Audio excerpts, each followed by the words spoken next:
ago. What are we doing here? There's an arrest warrant out for Yoav Galat from the ICJ. He was staying here for a week, just 15 minutes. Just a 15-minute walk. He was here for a week and you did nothing. You are hypocrites.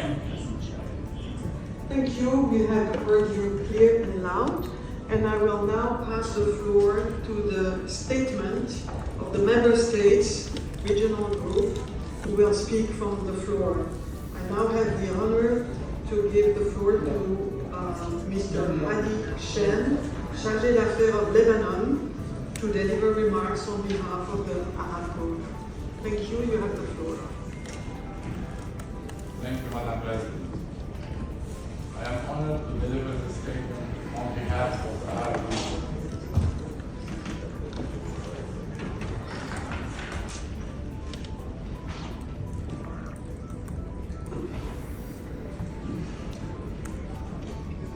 Madam President, I am honored to deliver this statement on behalf of the Arab Group.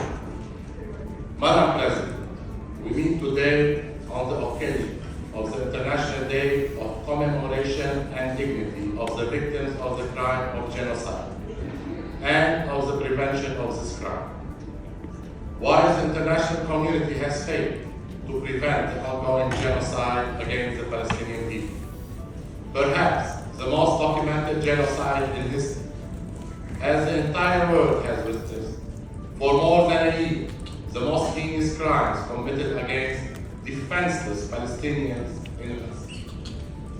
It's not only the Arab group that is talking about this genocide, but also many countries, UN countries, NGOs, and UN experts, among which the UN Special Rapporteur on Human Rights in the Palestinian territories, Mrs. Francesca Albanese. Madam President, on the 26th January 2024, the International Court of Justice indicated provisional measures in the case concerning the application of the Convention on the Prevention of and Punishment of the Crime of Genocide in the Gaza Strip, which was brought by South Africa against Israel. The court adopted provisional measures that include demanding that Israel prevent genocide against Palestinians in Gaza, ensure the provision of basic services and humanitarian assistance, and prevent and punish incitement to commit genocide. The Special Committee to investigate Israeli practices affecting the human rights of the Palestinian people and other Arabs of the occupied territories also concluded in its latest report that the policies and practices pursued by Israel in Gaza are consistent with the characteristics of genocide, noting that through its blockade of Gaza and its obstruction of humanitarian assistance, with targeted attacks and killing of civilians and relief workers, and despite repeated appeals from the United Nations and binding orders from the International Court of Justice and Security Council resolution, Israel is causing death, starvation, and severe injury, using starvation as an instrument of war and inflicting collective punishment on the Palestinian population. Amnesty International's landmark report last week, entitled, "You Feel Like You're Not Human." You feel like you're not human. Israel's genocide against Palestinians in the Gaza showed ample evidence proving that Israel has committed and continues to commit the crime of genocide against Palestinians in the occupied Gaza. Madam President, how long will the world wait? And what is it waiting for to stop this genocide?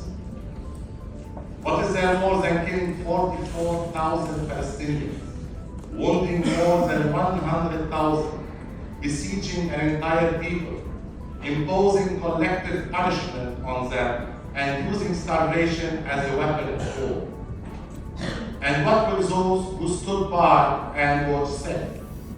And what will those who prevented an end to this genocide say?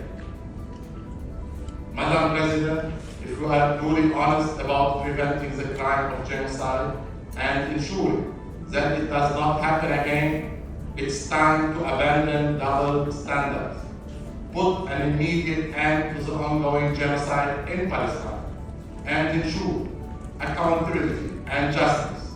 There are no characteristics to prevent genocide. No specific nationality, race, or religion. Preventing it means preventing it for any people, wherever and whoever they are. I thank you, Madam President.